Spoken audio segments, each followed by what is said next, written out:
My name is Gail Marquis. I'm the Director of Community Outreach for the School of Business here at New Jersey City University. I also wear the hat of the Director of Development of the Incubator, our business development section, and they gave me another title when I wasn't looking, Regional Director of the Small Business Development Center. Mother always said, if you get paid, get a title. I have 3. There's a nice table outside from the Small Business Development, SBDC as well. Make sure you stop by and pick up some materials. We have a great panel here today.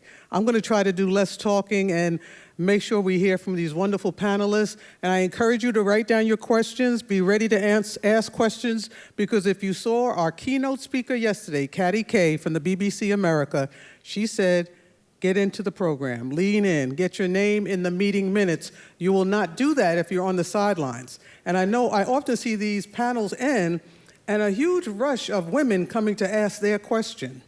Okay, so that's part of that fear of public speaking. That's part of that fear of maybe, I don't know if it's a dumb question, I don't want to embarrass myself.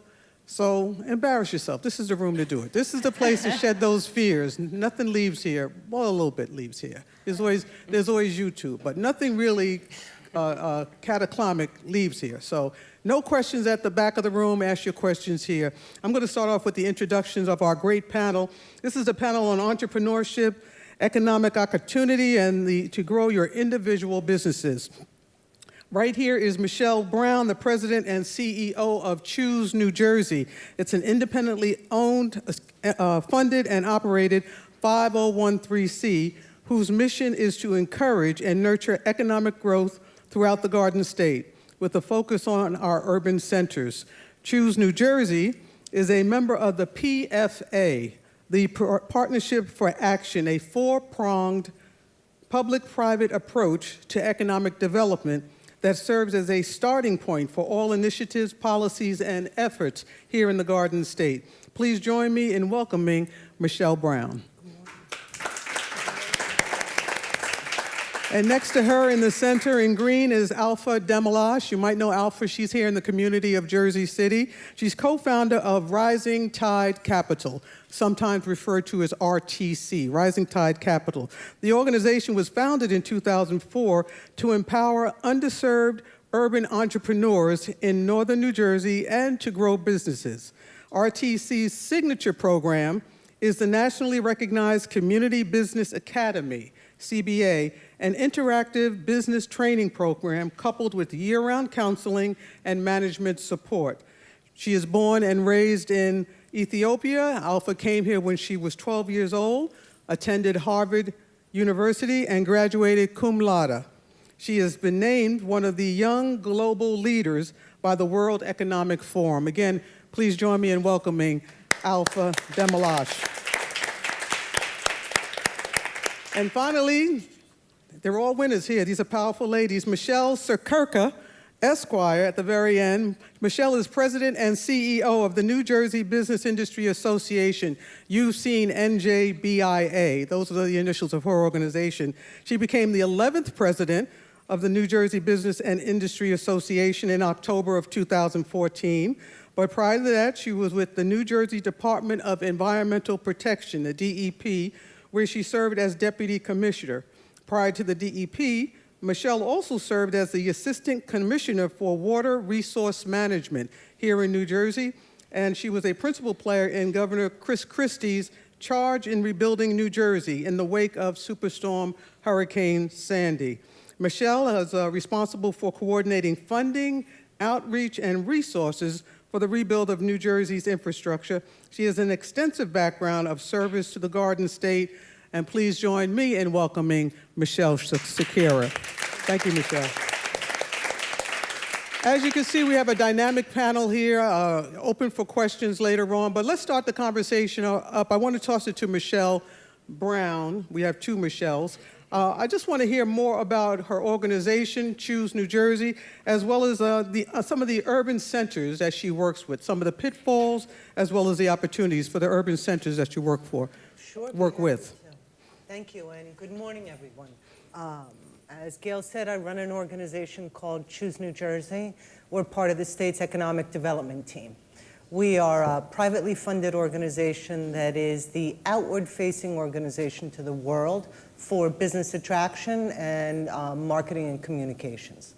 So in essence, what we do is market the state of New Jersey, both here, around the country, and around the world, as a good place to start a business, to grow a business.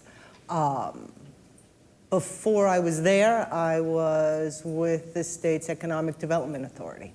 And so consequently, today, I work with my old friends as well as new friends every day as we try to figure out how to position the state of New Jersey in the global marketplace for particular industries where we've had great success.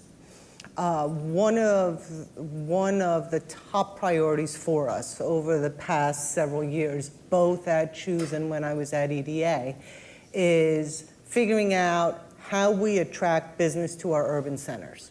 Part of the way we do it is through economic incentive programs. And the latest iteration of the state job growth incentive program, called appropriately Grow New Jersey, incentivizes business growth in our urban areas. And so if you want to form a business in Sussex County, the state government will help you very little.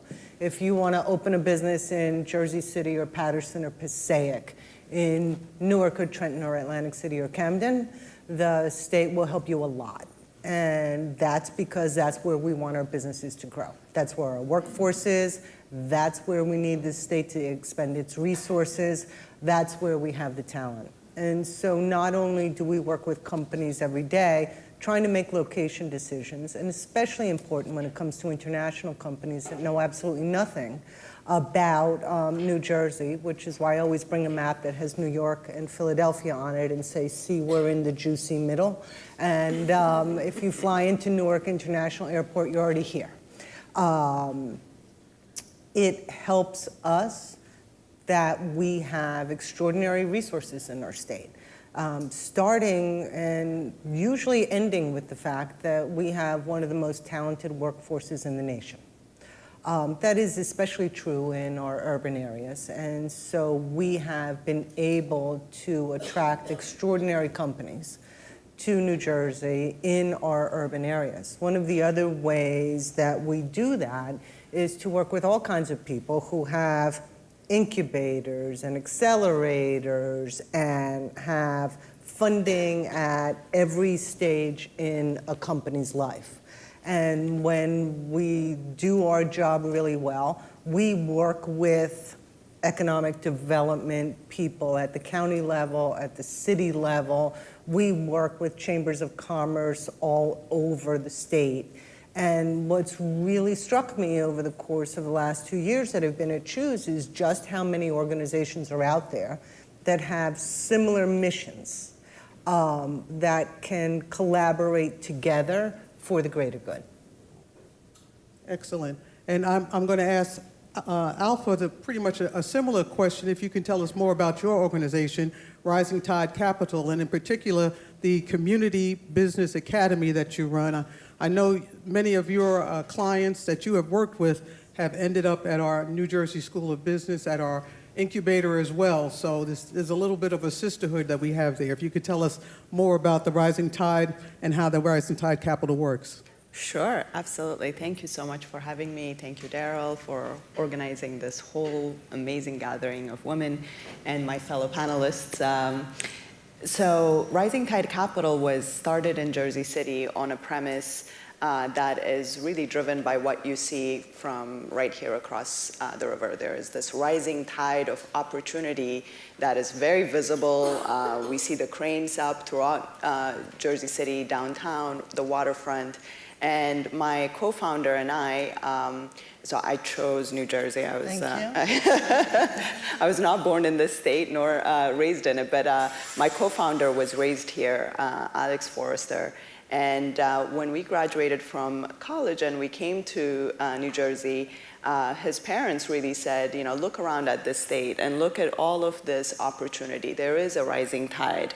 But how do we get this rising tide to lift all boats? Because there's also this story of struggling urban areas and inner city communities that can see the opportunity, but for whatever reasons, whether they're historical, economic, or otherwise, they're not able to participate as fully. And that full participation is really what is critically needed to make sure that we have thriving, resilient communities for the long haul. And so that was really the premise that got us started to say, how do you build a community that is able to grow inclusively? And so we came across entrepreneurship as really the primary vehicle through which this could happen. People starting everyday businesses, that the ways in which they can choose, anybody here could choose to participate in their local economy is either by being a consumer and buying local goods or services, or building something, building a business usually, that can then enable you and connect you to the rising tide. And so we noticed that this entrepreneurial journey is often very limited by people who, for people who did not feel like they were welcome or had the know-how. How do you start a business? How do you build a vehicle? And a lot of it comes right down to first giving yourself permission to know that, yes, you can participate, that particularly in the case of the US, and it's different in different countries. And I know when I went to travel to India with Daryl, I met a lot of young women, people who wanted to start businesses, who said, who gives you guys permission to start businesses in the States? Like, how does this happen? And it's like, you do. You give yourself permission to say, I want to create a vehicle. But we found that there were very limited places that if you didn't have either a family that was entrepreneurial before you, so you're a first-generation entrepreneur, or if you have not had access to higher education, or if you're a mom and you've been out of the workforce and you don't know how to get back in, or you're thinking you really need to create everything from scratch because the opportunities that are in place are not really fitting your life, there wasn't a place where someone could go and begin to have the kind of business management, education, exposure, the stories, the experience of what it's like to actually pull something together, both from the ideation, like creating something from nothing by looking at where are the opportunities, all the way to actually building the systems and managing the people and leading people to actually come along and collaborate with you and connect with you into growing something. And so we noticed that there were a lot of classes and opportunities available to write business plans, or a lot of panels and events inviting you to learn about access to capital.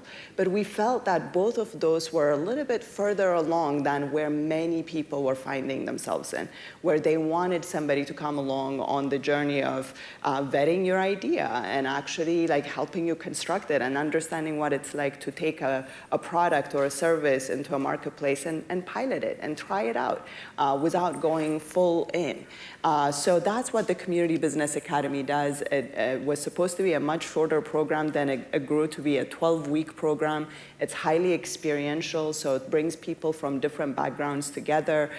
It is funded by philanthropic partners, corporate philanthropy. JP Morgan Chase is one of our biggest supporters, and 50 other institutional funders from not just in New Jersey, but across the world, who are saying that the participation of people who are raising their hands and saying, I see opportunity, but I don't know how to begin to create the vehicle for me to be able to participate, to build the boat, essentially, so that you can actually rise with the tide, as opposed to get knocked down, that didn't really exist. And so these different entities have said, we will fully scholarship people to go through this experience. And what we found when people go through the Community Business Academy is that they start businesses at higher rates, and then the ongoing support and handholding and coaching, creating a structure basically for the entrepreneurial journey, which can be overwhelming because there's so much to build. And if you're starting out by yourself, then you don't have the teams and the systems that you need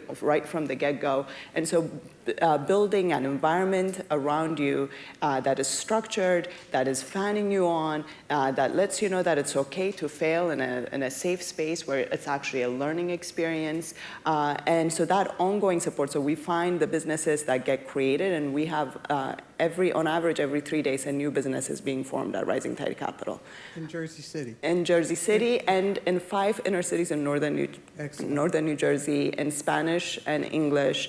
And now we've packaged everything, all of our systems, and are now giving that, licensing that as a social franchise to other communities who want to build this in their own community. And it's a white label, so they can call it what is appropriate for their state or their city or their community.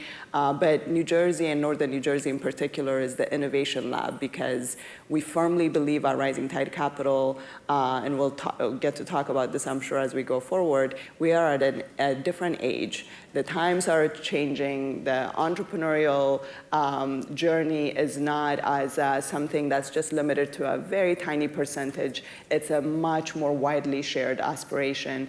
And by and large, it's women who are wanting to lead and create in that way. And so there is a tremendous opportunity, but we don't have much of the civic infrastructure connected and built in the way that we need it to be. Well, Alfa, you've given me a great segue so that I can come in, and as I move on to Michele, because looking at the numbers from our U.S. Census, as I was just putting the panel together, women have stepped up since the recession of 2007, creating 11.3 million women-owned businesses in the United States, employing 9 million people, 1.6 trillion in revenue is generated. And again, that's a 45% increase in the job creation prior to the recession, compared with the 9% around overall businesses. Michele Siekerka, you're working with NJBIA, you're working on outreach, funding, almost putting New Jersey back together again. And this all leads into this whole rise, as you're mentioning the rise of the ship. We're talking about the rise of New Jersey, but you're also speaking about the rise of the state of New Jersey. Absolutely. New Jersey Business and Industry Association, we represent about 20,000 businesses across the state of New Jersey. That comprises over 1 million jobs in the state of New Jersey. Now, what's so great about this panel is Michele attracts them. Alfa gets them all ready. You nurture them and you help to incubate them. My job is to make sure that they can be sustained here in the state of New Jersey. Because if we don't have a business-friendly climate, and if we don't have an environment within which business can grow and create new jobs and be successful, then none of us can be successful. And that's the sustainability of our state of New Jersey. So I always like to say I'm very bullish on the state of New Jersey. I'm a born and raised Jersey girl, right here in Hudson County. I'm North Bergen girl, though I was a Bruin, okay? But we played football. Oh, there's Bruins in the room. Excellent. All right, go Bruins. This is great. We're gonna do like a fight song later. But I can, and growing up, in Hudson County, I can appreciate growing up right on the banks of New York, and in fact, used to go across to the city and spend a lot of great time there. But we know that this state itself, I'm bullish on New Jersey because we continue to have great opportunity here in New Jersey, mining some of the assets that Michele started to talk about, that highly talented workforce. I always have a couple of data nuggets that I love to share. We have more research scientists and PhD per square mile than anybody else in the country. All right, highly talented workforce, that drives people to come here. Last year, 2016, New Jersey, we had the highest number of new jobs created, over 60,000, since the turn of the century in 2000, okay? Those are signs of really good things. Right here, up the river from here, okay, we have the 3rd greatest port in our country, and all the goods and services that travel through that port is significant to the success of the state of New Jersey. Our logistics and distribution, our highway system, and our rail, was the premier over years. Now we're finally going to make a reinvestment in that, which is so significant because we're known as a logistics state, and that's tremendous. The middle of the Northeast Corridor, if you think about that, we have 3 of the highest traveled, used train stations right here in the state of New Jersey between Boston and DC. The hub is right here, and of course between the 2 metropolitan cities, as Michele mentioned. So, and diversity. We're one of the richest states in diversity in the nation. Now, if you take all those tremendous assets and you talk about a place where you want to live, work, and play, that does it for me. Okay? However, we have a lot of challenges built in there as well, because all with those great assets, they come at a cost. And over time, that cost for New Jerseyans has almost become prohibitive. You know, there's a time when you say that you're willing to invest because you appreciate that return on investment and what you get for your dollar. However, somewhere along the way, we started to tip to being unaffordable in the state of New Jersey. And why we say we are unaffordable and how we know we're unaffordable is because, unfortunately, while Michelle's bringing them in, they're going out the back door. We have a significant out-migration problem in the state of New Jersey. Over the last 11 years, we've lost almost $21 billion in net adjusted gross income from the state of New Jersey. The movement of wealth out of the state of New Jersey is significant. And think about the economic activity that goes with that. 21 billion net adjusted gross income. And I emphasize net because that means that the number of people who came in to replace the number of people who went out doesn't make up economically. Well, do we have a reason why that's happening? Is it strictly property taxes or high insurance rates? Is there a reason why? So let's check the box, all of the above. I hit it. And let's talk about affordability for a moment, okay? Affordability resonates and means something different to every person. If you're a business owner, it's all about running your business. It's about the cost of regulation. It's about the fact that you have a lot of taxes on your payroll that you scratch your head and you go, why are they so high? I have run a business in another state. My workers' comp isn't that high. Why is it so high here? Okay. Also for business, and now you come into business to the resident, property tax. Okay. Property tax affects businesses because New Jersey businesses pay the lion's share of property tax in the state of New Jersey for all the real estate that they own in the state of New Jersey. For residents, property tax, you know, that hits you directly in the wallet every day. You know, what's driving property tax? How we fund education in the state of New Jersey. Now, the good news is the K-12 education that you receive in the state of New Jersey, best in its class in the nation. Best in its class, can't compete. Comes at a very, very high price tag called our property taxes. But you know what? We have a significant issue we need to pay attention to.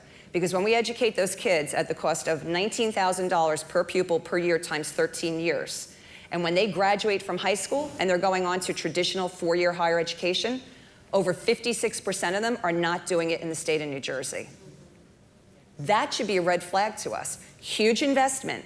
Where's the return on that investment? Why do we care? Future workforce, your future workforce, the future workforce for the businesses you're attracting, okay?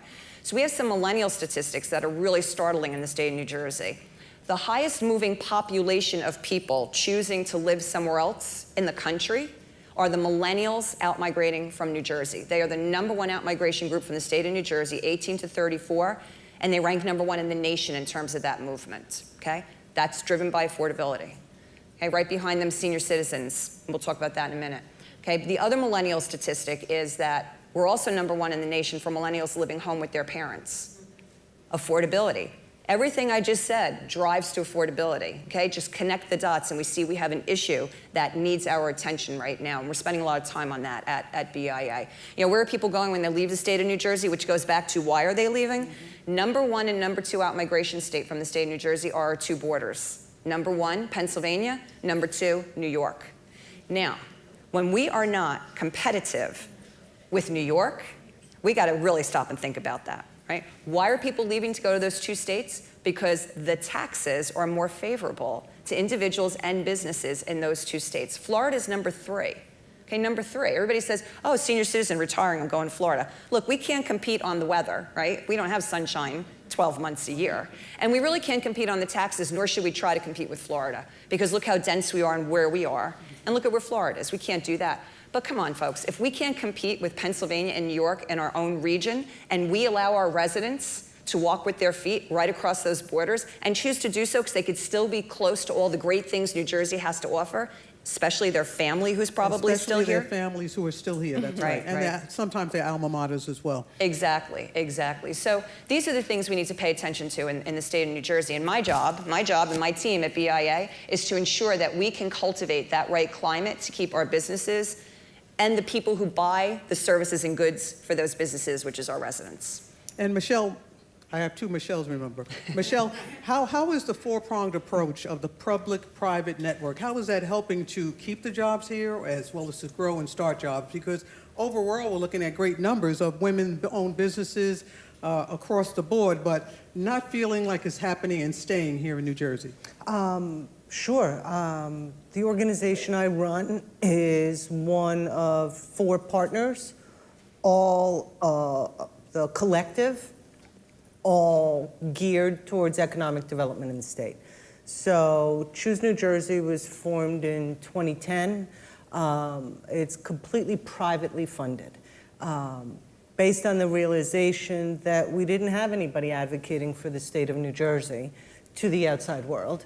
And back then, we were bleeding jobs every day across every river and ocean and state lines. We partner with the state's Economic Development Authority. That's the state agency responsible for the administration of all of the programs of assistance to business. And the EDA helps everyone from the smallest business to the largest business, based primarily on legislative programs that are given to them to administer. We also have a subgroup of the Lieutenant Governor's team called the Business Action Center. The Business Action Center works within the Secretary of State's office, and they act principally as liaison between business and state government. So say you want to form a new logistics business in the state of New Jersey because you figured out that we're at the heart of the logistics corridor for the Northeast. But you need commercial driver's licenses, and you have DOT issues, and the site that you're looking at has issues, environmental issues and the like, and the whole alphabet soup of state government. As a business looking in, it's almost impossible to know who to call. How do I reach out? What agency do I have to deal with? Where do I start? Where do I start? Where do I start? The Lieutenant Governor's team will help identify and make the introductions to the right people at state government level. And then the Secretary of Higher Education, Rochelle Hendricks, is also part of our team because as we talk to different kinds of businesses, as we're out there talking to pharma and biotech businesses around the world, they're always interested in what are the research collaboration opportunities that we have with universities in New Jersey so that we can do some of our R&D here. So that's the four-prong approach. And what we try to do is work in tandem on all of the big projects that we're working on. Sometimes businesses need assistance from the state. Sometimes they don't want financial assistance from the state. And I'll give you one example. 5 years ago, Amazon had zero presence, physical presence in the state of New Jersey. By the end of this year, they will employ more than 13,000 people in the state of New Jersey and have more than 10 physical distribution facilities around the state. What they needed assistance with was getting their workforce to their facilities. So we worked with them. So you mean transportation, roads, cars, buses, train stops close to their facilities? Bus transport. So they put their first facility in Robbinsville. If you drive up and down the turnpike, there's no giant Amazon sign, though I wish they would put one up. But when you're at that exit for Robbinsville, and you see the big water tower, if you're going south, it says Robbinsville. There's a giant, and I mean giant, distribution facility there. That's Amazon's first one. But there was no, and so now they want to hire 2,000 workers, and sometimes another 1,000 over the Christmas holidays. But the people that are going to work there need mass transportation. There is no stop on the Acela. On NJ Transit, there's no bus going through there. There's Right. no, forget the light rail. There's But- nothing going near there. But what we did, because it was important to Amazon, and Amazon was important to our state, is we married up transit with Amazon to make sure that a shuttle service, bus service, running at the right time for the time that they needed their workforce in place, could provide service from the train station, the nearest by train station, to the facility. And so they didn't need financial assistance, but what they did need was different assistance from the state to make sure that their business was going to be a going concern. That was one. They've been so successful that I think they've announced their 10th, 11th, 12th, and 13th warehouse distribution sites in the state of New Jersey. And so if you look at on an Amazon world map, They have a lot of staff on the West Coast in California, Oregon, Washington. And then you come all the way over to the little bitty state of New Jersey for the third highest workforce for Amazon workers. What that tells you is for certain industries, including logistics and distribution, warehousing, we are the center of the universe on the East Coast. Why? Because you can reach 22 million consumers in 2 hours. 22 million consumers. And what that does is it makes us extraordinarily attractive for anybody in e-commerce. And the way retail is changing now and the advent and the explosion of e-commerce business has made our state more and more and more attractive for people who have to get same-day service into Manhattan and Philadelphia, and of course the 9 million It's a great people location here. in between there. And we were speaking about workforce development here, so it's more than just having jobs here, but making sure that our residents are able to work those jobs, but technologically sound, skilled, and if they don't have the skills, able to get the skills. Michele, we were talking about that earlier in workforce development. And the second part of that question, I'll come back to you after Michele number 2, but not taking you lightly. But I want to talk about Amazon, and is that really a job, a career, something here, just box stores or box outlets across the state? So you think on that, and you're going to speak about workforce development. Yeah, so I made a comment when I opened about how highly skilled we are, and that great statistic about PhDs and engineers. But where we are lacking is in traditional workforce development skills. Trade and skilled labor. We're lacking significantly. So I always love to tell a story that, manufacturing, people say, oh, New Jersey, manufacturing. Manufacturing is huge in the state of New Jersey, huge. We have over 9,000 manufacturing facilities, and depending on how you count on the NAICS codes, it could even be over 11, okay? They're not the manufacturing facilities of yesterday. They're not the big buildings with the big stacks and the assembly lines. This is all about technology and the growth of technology in manufacturing. I have manufacturers who cannot hire because there is not a workforce to draw from, okay? Traditional skilled labor. So now what we need to do is we need to rethink our delivery of education, and we also need to introduce tomorrow's workforce to the fact that these are well-paying, clean technology, much desired jobs, that if you get one of those jobs, you can afford to live, work, and play in the state of New Jersey. And we gotta dial that all the way back into that K-12 system I was talking about before. Guidance counselors and bringing people in at a young age and talking about, education is significantly important. You should be a continual learner your entire life. You should absolutely aspire for higher degrees, but you don't need to go to the traditional 4-year school right away if you're not ready for it. And we know many, many students are sent to the 4-year school and they're not ready for it. And what happens is they fall out of the system and they fail. Not only do they take on debt without a job, they lose their confidence and they're rebuilding and rebranding themselves for years. And they've stepped back and lost time in their career. And they're living with their parents. Yeah, I got one of them. Raise your hand if you got one in there. 25. I always love to tell a story. 25-year-old twins. One's an out-migrator to Pennsylvania, okay, and the other's living home with mom and dad. So I'm living the dream on both ends of my own statistics, okay. But in this area of workforce development, what really is so important is looking at career and technical education, replaying its role in workforce development and the role of community college as well. And what we like to get the discussion going on is get certificates along the way, right? So you're coming out, you're graduating, you're not quite ready, whether academically or maturity-wise, to head on to that 4-year education and take on all that debt, right? Go get a certification, the piece of paper that says, I know how to put that widget together. And when you have that piece of paper, I can walk you with that piece of paper into one of my companies and they'll hire you tomorrow. And the key to making this happen is great collaboration between government. They always play a role because government has great training money that we use every day, okay?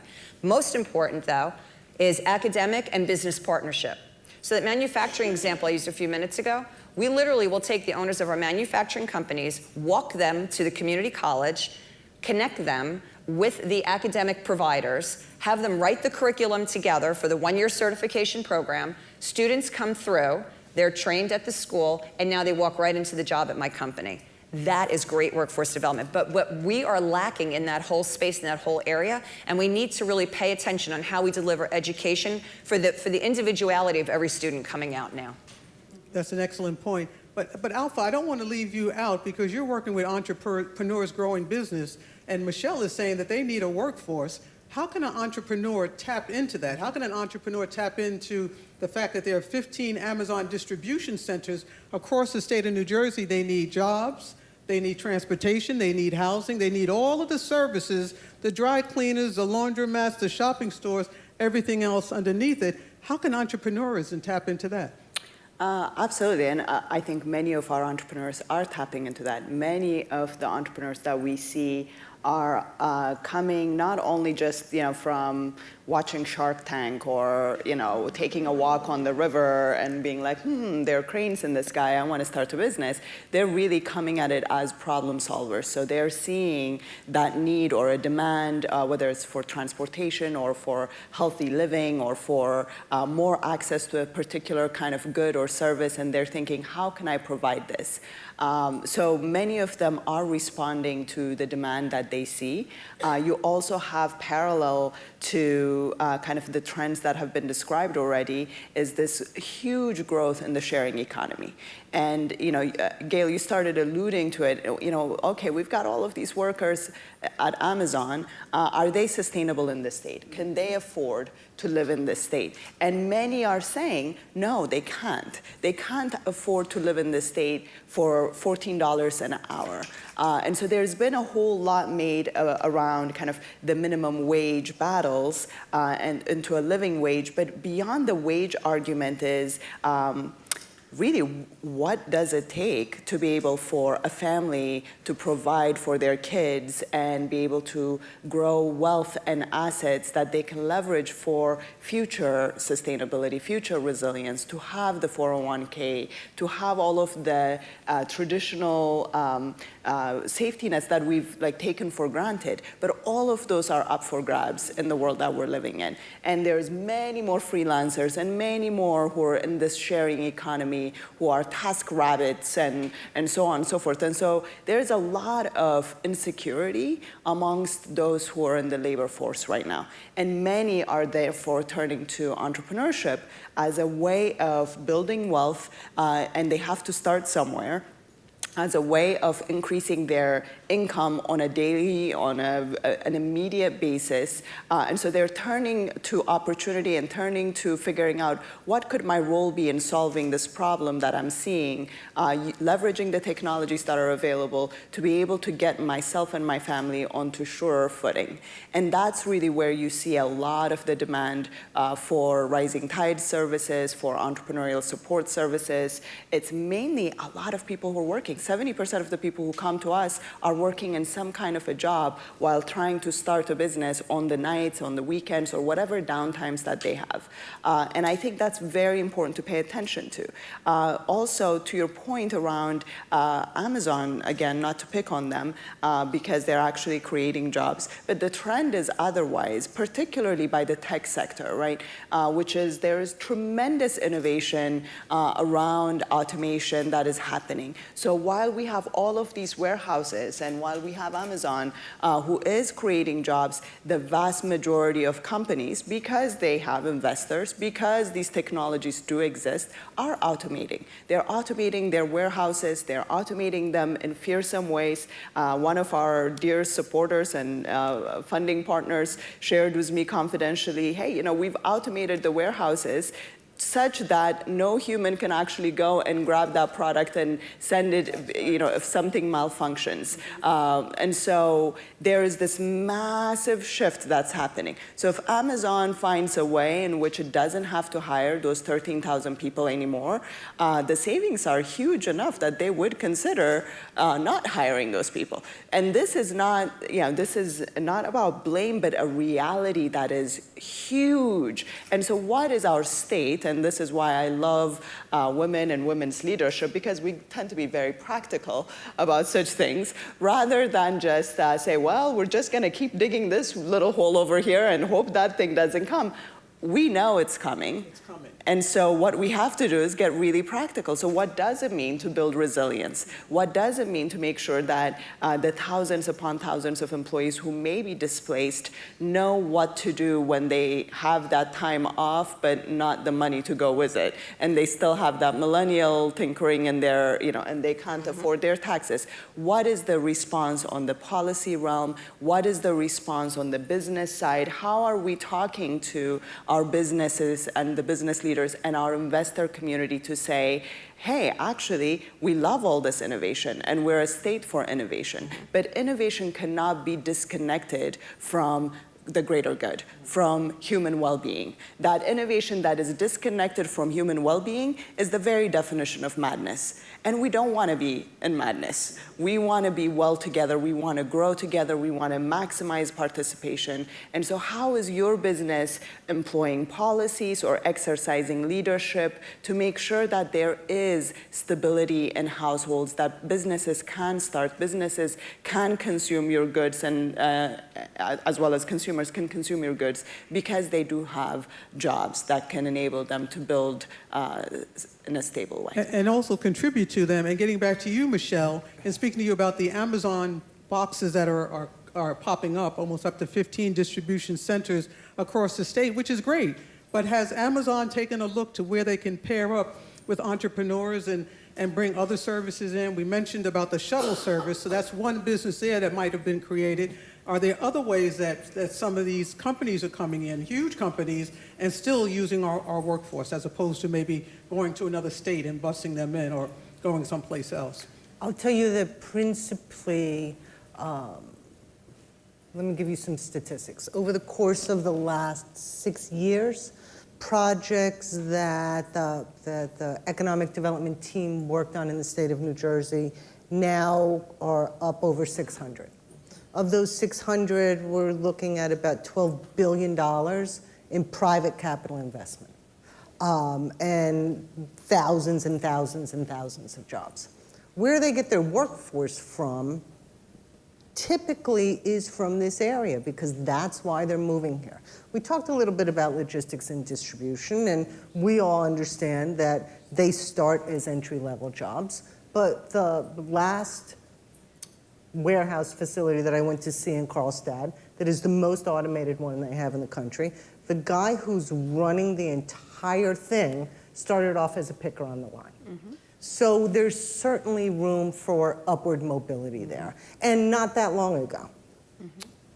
But that's just one of 6 different industries where we have incredible strength in the state. Let's start with life sciences and biotech, right? J&J has been here since back in the 1800s. Johnson & Johnson. It's because Johnson & Johnson came here, and you see it with virtually any kind of industry. People want to be next to other people who do the same thing they're doing. Mm-hmm. So Johnson & Johnson here, and Marquis here, and Squibb, and like pick 17 of the top 20 pharmaceutical companies in the world are in New Jersey. Right? Johnson & Johnson, the biggest US company, and Novartis, the biggest international company. But drive up and down Route 1 towards Princeton, up to Bergen County, all through the Somerset Hills, all life sciences. What that then begat, because of the homegrown workforce that we trained here in New Jersey, was a whole slew of biotech companies that are kind of the next iteration of where pharma is going. And as the pharmaceutical business model changed, was back in the day, they did all of the research vertically. So Johnson & Johnson wanted a better aspirin. They were going to do the research on how you make a better aspirin, probably in New Brunswick, and that was going to be it. As the cost of bringing new drugs to market got more and more and more expensive and took a longer period of time, companies wisely decided to start diversifying and spreading out the risk. Because if it takes you 10 years to get FDA approval for a drug and it costs you $1 billion to get there, The last thing you have to do before you get your approval is test it on human beings, which of course is the last thing we want them to do. Make sure it's right. Right? Lots of drugs fail at the third round, which means by then they've spent like enormous sums of money on it. So now they are spreading the risk by getting other companies to collaborate with them to do the R&D. And most recently, what they're doing is they're letting these little incubator companies, these new biotech companies that they're using as their own homegrown incubators to do all the work. Testing. And then they buy them up, or they buy the assets up, or the IP or whatever, at the time that it's going to come to market. That has really, for us in the state, helped us make the transition from big pharma to a richer, more diversified life sciences. So that's why life sciences is still really strong for us. Financial services are strong because look over the river, right?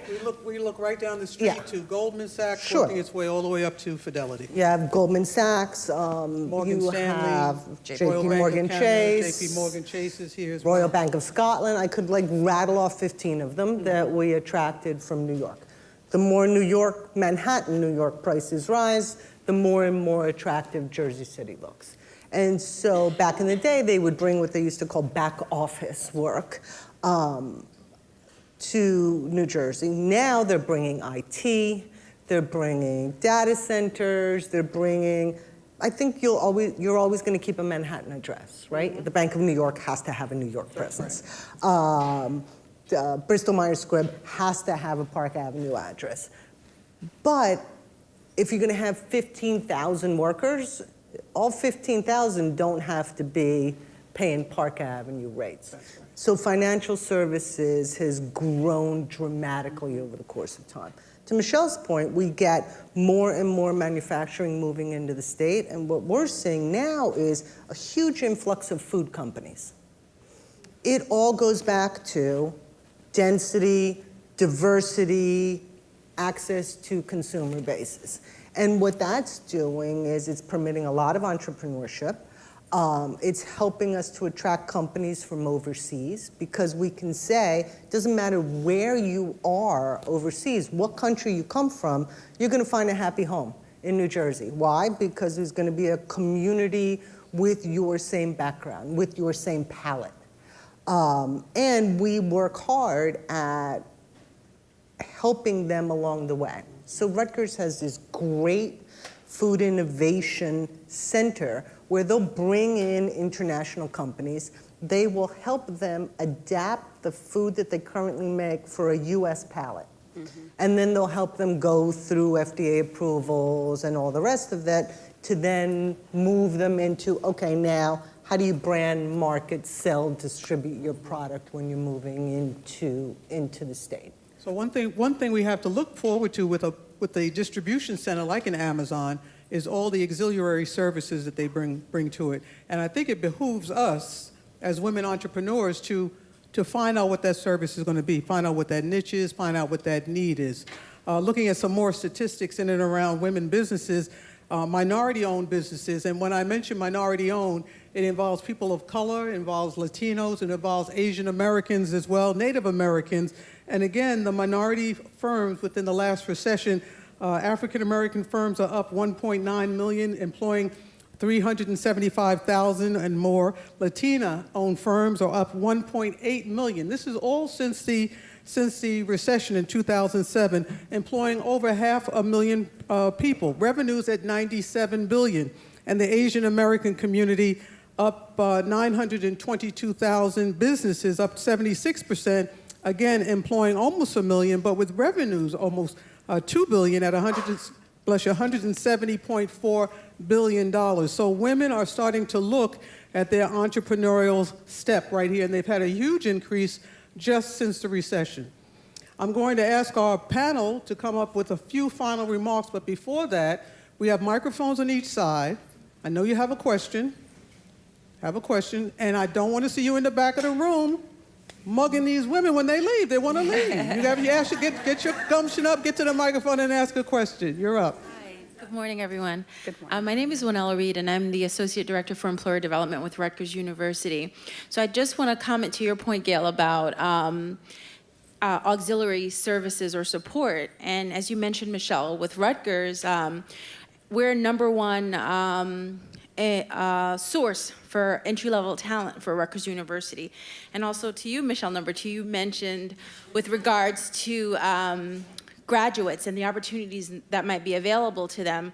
But recently, Rutgers University was designated as a #1 source for entry-level talent for Amazon, presumably because of those new facilities that they're developing. But the other part I want everyone to consider, this is entry-level management positions for those facilities, and they're not necessarily major specific. In many cases, they're major agnostic. So there are opportunities being developed for liberal arts majors with the influx of these organizations. And our state university is here to produce students who can fill those openings. And then that's just commentary, because I felt it tied in specifically because you also mentioned our innovation lab. The other question, Michele, you mentioned $19,000 per student throughout the state, and that we have a K through 12 system that's second to none. But then when I think about certain school systems, for example, the Newark school system where I was educated and all the trouble and turmoil that it's experienced, I can't imagine that people in that community at the present time would feel as if they're receiving an education that's second to none. So how does that bode with the idea that we're preparing, let's say, a world-class workforce that might be exiting? And then what suggestions do you have for solving this issue of high property tax rate, and particularly in instances where people don't feel like they're getting this world-class education that the income tax or the property tax is supposed to support? Are there any solutions in addressing that issue? Yeah, I mean, I couldn't agree more with your comments about the disparity in the delivery of K-12 education. And that goes right back to, we need to fund our education in the state of New Jersey in a different way.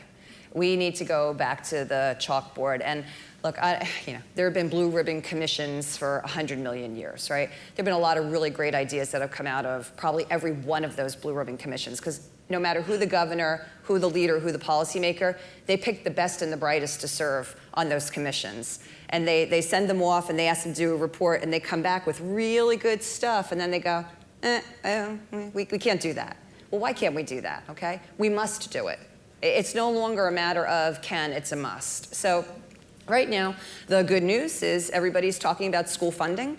The challenging news is, the three leading policymakers in the state of New Jersey each have their own thought on it. Each one of them has good ideas embedded in that. The three of them need to come together now and bring forward some solutions based upon all the great input that they've gotten over time. So that's the biggest thing. The biggest thing is we have to absolutely look at how we fund education going forward in the state of New Jersey and why we still have so much disparity. Someone who lives in Robbinsville, I got like the bookends today because people said Bruins and et cetera, and I live in Robbinsville, and so we have Amazon in our backyard. We're considered a J district. We're an affluent district, which means that there's a lot of wealth in the district. Okay, I served on the school board for over 10 years. I understand school finance really well because I did budgets for over 10 years and negotiated 6 labor contracts. Okay, I get it. In Robbinsville, like 94% of that funding comes from the local property tax. It's almost like for $100, the state gives us $1. So one day I sat around our school board table, I said, you know what? Let's tell the state to keep their $1 so we don't have to follow all their rules. And we all laughed and we said, hey, that sounds really good, but then practicality set in because we're women, right? Mm-hmm. And we said, yeah, but you know what? You need that accreditation and you kind of have to follow the rules when it comes to delivery of K-12.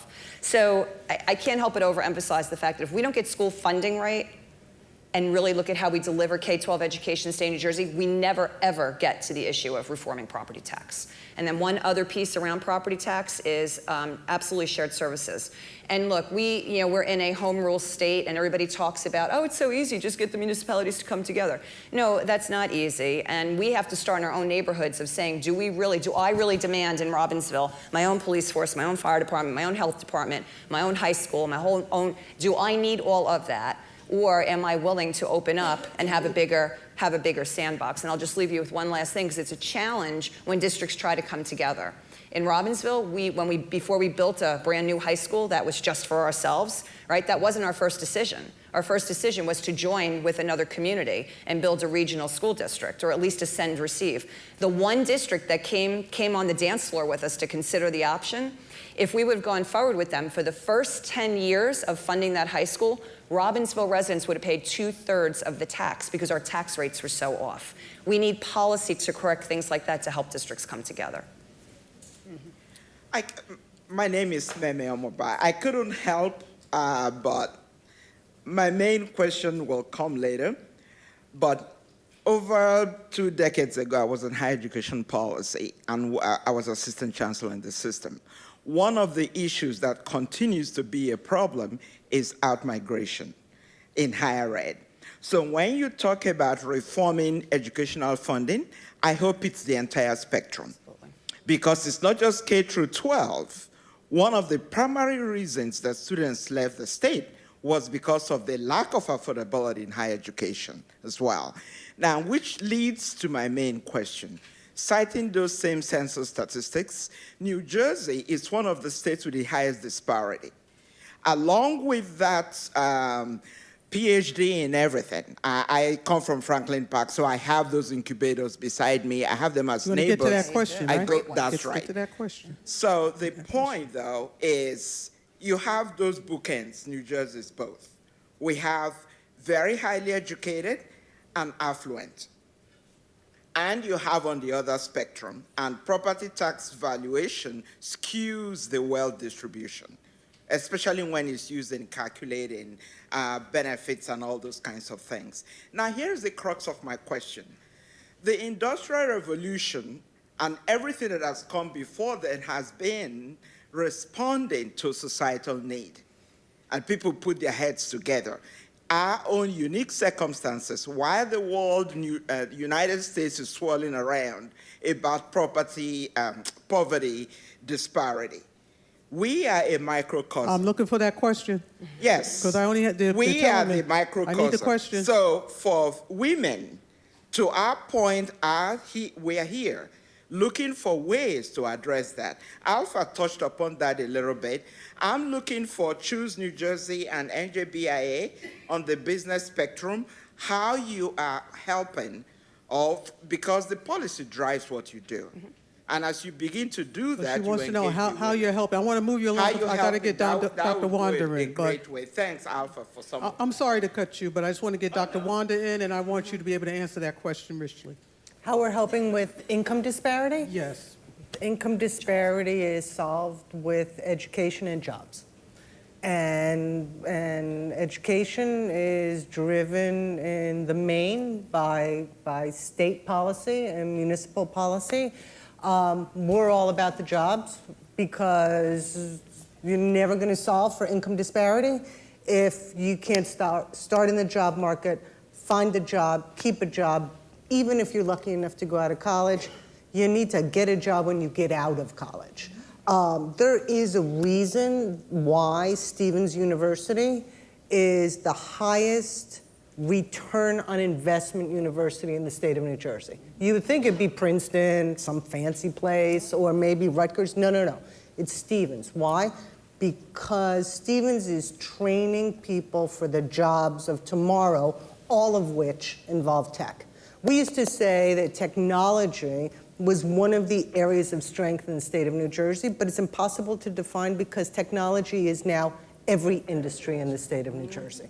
There is no business, there is no industry, there is nothing that doesn't involve technology. And that's why universities, including this university, appreciate that part of what we have to do with education is start thinking about what are going to be not only the jobs of today, but if I want to start my own business tomorrow, what is the skill set that I need to start learning while I'm in school? And Michele Brown, and that's why my Sue Henderson is up. Dr. Sue Henderson wants to say something. Add one more data point that I think will help you. That's Dr. Henderson, the school president.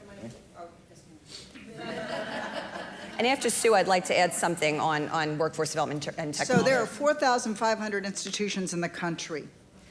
New Jersey City University is 35th in taking students from the lowest socioeconomic and getting them to the top. So it is institutions like NJCU, and not for nothing, the rest of the publics and the privates in this state who get aid from the state through TAG. We have high tuition, but we have high aid. So we have a program in my institution called a debt-free program. Our students who come in leave us debt-free. And the job I've got to do now is make sure they leave with a job. Well, we're doing it. Yeah. So. I just, and I appreciate that. Thank you, Dr. Henderson. Dr. Rutledge, toss your question in, and then Sue is going to answer. I'm sorry, Michele is part of my remarks because I was going to talk about the debt-free promise.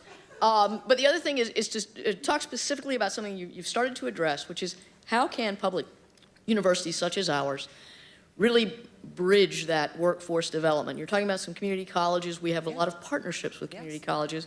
One of the things we are doing, particularly here in the School of Business, is we are looking at rolling out more stackable credentials, all of them related to data, all of them related to technology.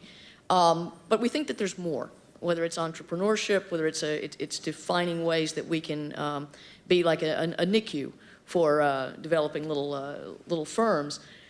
What do you think is one or two of the top things that we could do as a state university in this community beyond what we're already doing? And I'm going to ask you to tighten up your answer, absolutely, but please answer. because you walked right into the comment I want to make before. It really is that partnership. It's the partnership with the local career and technical education, high school, and community college. It takes everybody in a post-secondary, okay, to work together on this. And I wanted to jump on because the four-year education is significant. I said it before, but not every kid is cut out for it in the beginning. And we need to do a better job in the urban centers where a lot of the students don't have the opportunity to get to the four-year education, to get them in the pipeline through career and technical education and the types of workforce training that's going to lead them to my business's jobs, that where we can't find the workforce. We need to get them the credentials, and then you guys continue to stack the credentials so that eventually the student has, I can do the widget, now I can do the widget and the process machine, now I don't have to be on the line, now I've become a supervisor, now I've become a manager, now I have my BA, I'm going on to my master's, I'm 30 years old, I'm set, I can live, work, and play in the state of New Jersey. And I'm taking care of my family too. Yep. And Alfa, I'm going to let you have one of the last words. Well, thank you. I would say that one of the things that we have done as a community in Jersey City, which I think is a model for looking at how the whole ecosystem could come around towards resiliency and preparation for the future, and really defining what opportunity and participation looks like economically in this state. And that's, we created a local economy working group. I'm happy to say two of my local economy working group members are right here, Daryl and Sue Henderson. And part of what this is about anchor missions for those businesses, in the private sector and the public sector, who say, we are actually about making it better here, about making it inclusive here, for them to say, you know what, I'm going to look at who am I buying from? Where am I investing some of my resources in? And how can we create these pipelines of collaboration through anchor missions, through setting an anchor table? And I'm grateful for the participation and the leadership that's coming from the higher eds. I'm looking for the meds, but we're also looking for the private sector. Whole Foods joined us in anticipation of them opening their store in 2020. So many of our entrepreneurs, like one of them is in 10 Whole Foods, and that's added to her credibility to be able to sell. But getting the private sector to say, it's not only come to us for our talent, it's not just come to us for our fiber cables, it's about come to us to make this a living community, a local living economy that is thriving and participatory, where children can look at their entrepreneur parents and say, hey, I could do that too.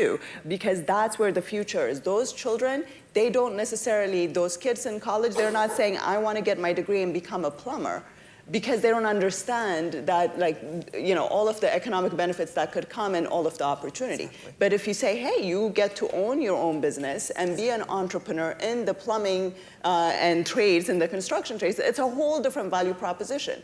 And so it's also meeting people halfway and getting our private sector to participate as anchors along with our public institutions. Well, you can tell that this was a rich panel. The president crashed my panel. Thank you so much. Thank you to our speakers. Thank you, NJCU and the School of Business.